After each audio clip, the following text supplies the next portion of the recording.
Divorce papers had been duly filed, and when it came to dividing the property, I made the decision to claim the house.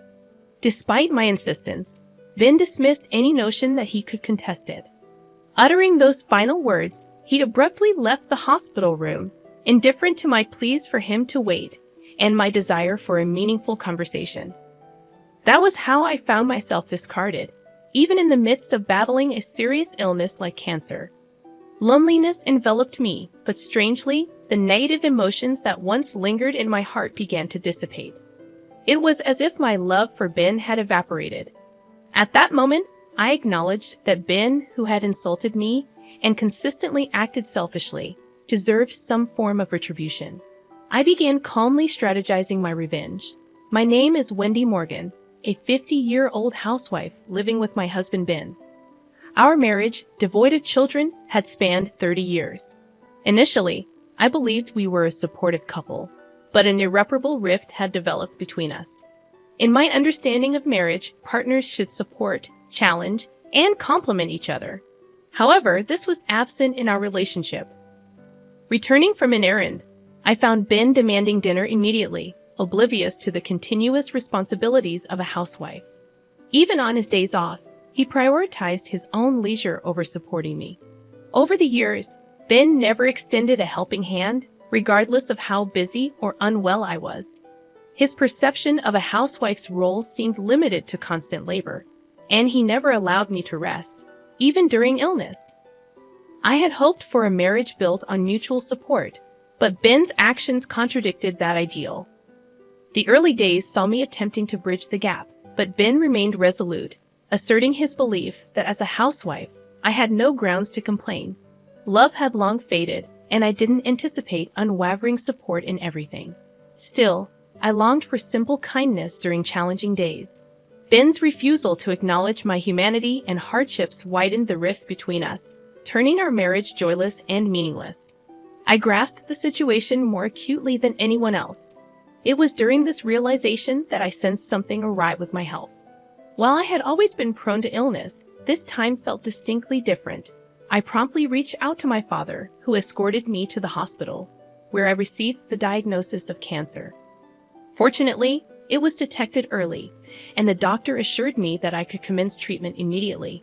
Eager to begin the healing process, I implored my father to bring only the essentials from home. Hastily, I navigated through the hospital admission procedures. Unable to meet Ben that day due to his work commitments, I conveyed the disquieting news to him through a brief message. I informed him, "Cancer has been found, and I'm being hospitalized for treatment immediately." In these moments of anxiety about the uncertain future, Ben's image crept into my thoughts. Despite my belief that my love for him had waned, a latent desire to face him properly and continue our life together as a couple lingered deep within my heart. Even though Ben had consistently been aloof and indifferent, I envisioned a scenario where, now that I was weakened, he might express concern and ask, "Are you okay?" I yearned for some warm words and would have been content with just one visit. I wondered if he struggled with meals and household chores in my absence. I felt remorse for not being able to fulfill the household duties I had always taken for granted. However, as days passed in the hospital, Ben never visited. He had read my message, and yet there was no expression of concern, not even a simple reply acknowledging the situation. His apparent indifference despite my serious illness shook me to the core, causing profound pain. Realizing the futility of my expectations, I decided to stop anticipating anything from Ben. With this newfound mindset, I faced the grueling battle against the illness.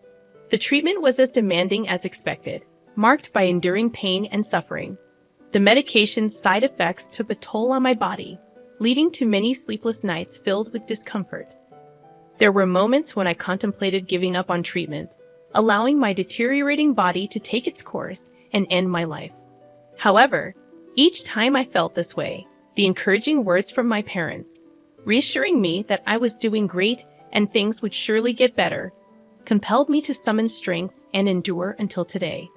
Then, on a day when I was particularly unwell, lying in bed and staring blankly at the ceiling, the door to my room unexpectedly swung open. It wasn't the day for my parents to visit, and I couldn't help but wonder who had entered. The identity of the visitor became clear as I shifted my gaze and saw Ben standing there. Had he finally come to visit me, genuinely concerned about my condition? As he looked at my emaciated face with hollow cheeks, a whirlwind of emotions left me speechless. Would he come to dislike me even more? Without displaying any concern for my state, Ben sat on a chair next to the bed, stared at me, and laughed. So this is how bad one can look with cancer, huh? You don't even look like a woman anymore. His words made me feel as if the blood had drained from my face. These were words that should never be said to someone fighting cancer. I didn't want him to say anything more, but unaware of my feelings, Ben continued with even more hurtful words. Ever since you've been hospitalized and not at home, every day has been like heaven. The house is a mess, but I don't even have to go back there. Life is so comfortable without you. His heartless words reopened my wounds. Why must I be subjected to such cruel words? Why is there not a single word of concern from him? Although I wanted to vehemently criticize Ben, my weakened body couldn't move as I wished, and all I could do was silently accept his brutal words. I looked at Ben with a vacant gaze, and noticing my stare, he laughed condescendingly. Then, suddenly saying, "Oh yeah, by the way," he uttered unbelievable words. "Oh yeah, by the way, I've already filed the divorce papers. I'll be taking the house. As for the property division, you hardly have any right to refuse." The moment I heard those words, my vision blurred and twisted. Did he file the divorce papers without even consulting me? Why? As I was at a loss for words, Ben continued to speak. "I've really fallen for someone. She's 20 years younger, but I'm serious about her. I plan to be with her, so you're in the way." The realization that he was having an affair raced through my mind. However, Ben, having said what he wanted to, began preparing to leave. Wait a minute. Even as I said that, Ben paid no attention. There was clearly no love left for me in his heart. The realization was so painful that it didn't matter anymore. "I see. Understood." I said this, and Ben left the hospital room with a pleased laugh. After that, I endured my treatment with even more determination than before. Despite the hardships, I focused my will, resolved to completely cure my cancer and regain my health. 2 days passed like this. It might sound short, but for me, unable to sleep properly at night, those 2 days felt very long. I wondered if the divorce Ben mentioned really happened, or if he had said it just to unnerve me. The uncertainty was unbearable, but somehow I managed to continue my treatment. In fact, I had a trump card to completely bring down Ben. Even Ben, who seemed almost inhuman, would be thrown into chaos once he realized it. If panicked, he would surely try to contact me in some way. While waiting with this thought, Ben's call came in. Thinking it improper to answer in the hospital room, I pretended not to notice. But Ben persistently kept calling, even on silent mode. The continuous calls were too annoying. "I'm in the hospital room, and it's inconvenient to have my phone ringing, so please don't call." After sending this message, the calls finally stopped. But then came texts like, "Please let me talk to you just once. Please, I was wrong about everything. I'll apologize properly." Apparently, he had resorted to messaging since I wasn't answering his calls. All of his words seemed like self-defense. Probably, Ben realized why I accepted the divorce so easily. "Can I come over there now?" Faced with my silence, Ben seemed to have reached his limit and sent that message. Honestly, facing Ben now amidst my grueling battle with illness felt like nothing but pain. But if I refused, he would probably keep calling. So I replied, "Do as you like." My revenge was about to begin. Ben, who had unjustly treated me for so long and divorced without consent, deserved a severe punishment that would make him despise his life. I had been eagerly anticipating the moment when I could bring him down to the depths of despair. "Hey, what the hell is this all about?" Ben entered the room with a shout, his tone suggesting a palpable sense of panic. To an outsider, it might seem like he was overreacting, but given the circumstances, it was natural for Ben to be agitated. After all, I had been concealing an incredibly important secret, and the critical moment had arrived. "I had no idea that you had assets worth 10 million. Why didn't you tell me how much you had? Ben spoke, placing my passbook on the desk, clearly displaying a deposit of over $10 million. I never mentioned it because you never asked. How could I imagine a housewife like you having so much money? If I knew you had this much, I wouldn't have divorced. That's not my problem. It's Ben's fault for divorcing me without proper confirmation. Stop with the pointless excuses. Despite his domineering behavior and divorcing me without my consent, Ben couldn't stop his selfish remarks upon discovering my assets. Why didn't you tell me? I wouldn't have divorced you if I knew. I decided to reveal the truth to the selfish Ben. The truth is, I accumulated this fortune of over $10 million through investments. I started to fill my spare time, and it was my parents who suggested, "Why don't you try investing?" Our family life was comfortable even on Ben's salary alone, but I wanted to contribute to our finances in some way.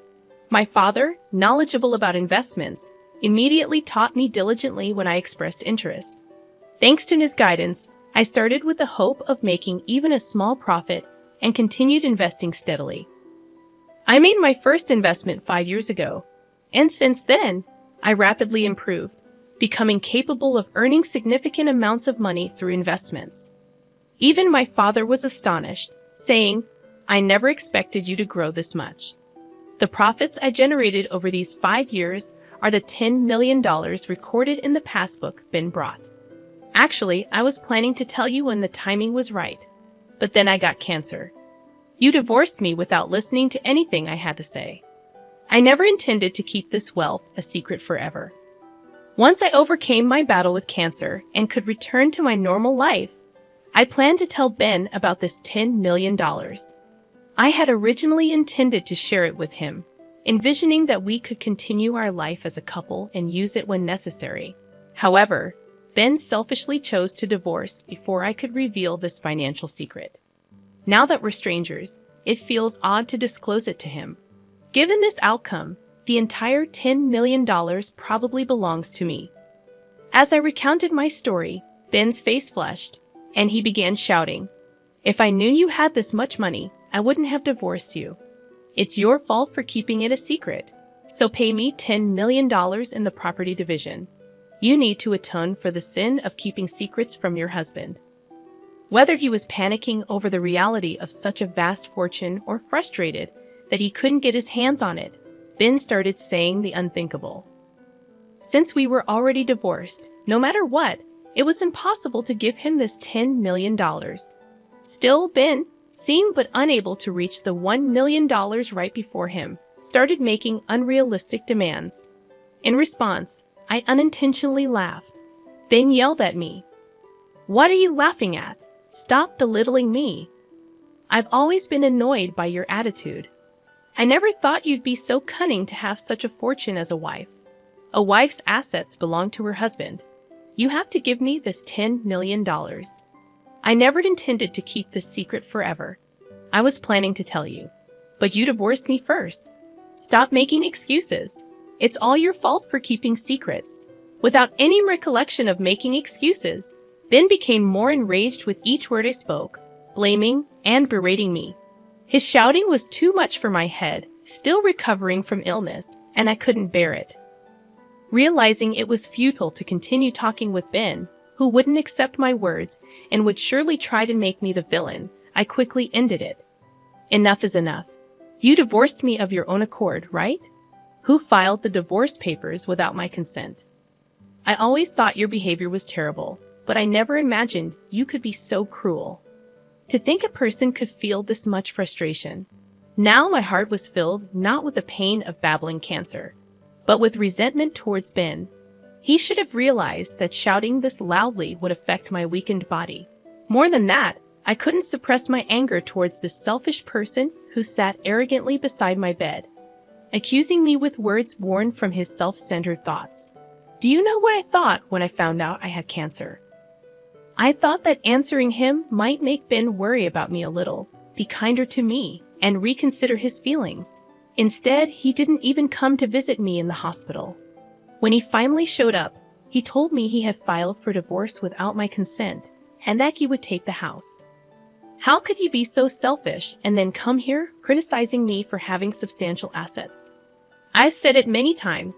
I never intended to keep it a secret forever. I was planning to find the right time to tell you. You destroyed that chance with your own hands. I had never blamed Ben this much before. I had always forgiven his selfish behavior, thinking we were a couple who should support each other. I never scolded or reprimanded him, always enduring for his sake. But the reason I could endure and keep going was that I had love for Ben. I truly loved him. But now, I don't have any love left for him. All I feel is uncontrollable anger and disbelief towards Ben, who only speaks selfishly. How can someone be so self-centered? What kind of upbringing leads to such a lack of empathy? After all, a person who indulges in an affair and divorces without consent can't possibly have serious thoughts. I was too stunned to speak, realizing it was futile to harbor any doubts. Please, my girlfriend found out you have $10 million and says she'll divorce me if I don't get it from you. If I don't get this money, I'll be all alone. You still love me, right? Don't you want to help the person you love? So Ben's mistress also knows about my $10 million fortune. He must have carelessly told her. From Ben's story, it seems his mistress is also quite obsessed with money. Birds of a feather flock together, I guess. As much as Ben and his mistress seem to be a match, I couldn't care less about him. No matter how much suffering comes his way, it has nothing to do with me anymore. Please, I'll do anything. Just give me the $10 million. Otherwise, I'll suffer. Please help me. I had never seen Ben so desperate, and his expression seemed so ridiculous that I couldn't help but laugh. At the same time, I felt disappointed and miserable, realizing he had never been this desperate about anything related to me. The more we talked, the colder my feelings for Ben became. I realized that talking to him anymore was pointless. No more dealing with this rotten man could possibly lead to my happiness. I felt foolish for suffering and hoping during my illness that he might come and speak kindly to me one day. Oblivious to my feelings, Ben continued to plead. Please, I'm begging you. Help me. But I couldn't bear to hear his words any longer. Please leave now, I said. Ben started to plead with a look of desperation. Even that was noisy and unpleasant to me. I pressed the nurse call button, explained the situation, and asked the nurse to get rid of Ben. A security guard came and forcibly removed him from the room. Please listen to me. I need you. He shouted until the moment he was thrown out. But I no longer accepted any of his words. Afterwards, he visited the hospital many times, but the nurses, knowing the situation, never let him near my room again. According to a friend, Ben, unable to get the $10 million, disappointed his mistress and was promptly divorced. Now left alone, as for me, I continued to confront my cancer with determination and finally recovered and was discharged. The relief of overcoming my difficult battle with cancer and the newfound energy I felt were more precious than anything. Now I'm living a peaceful and relaxed life, gradually using the assets I grew through investments.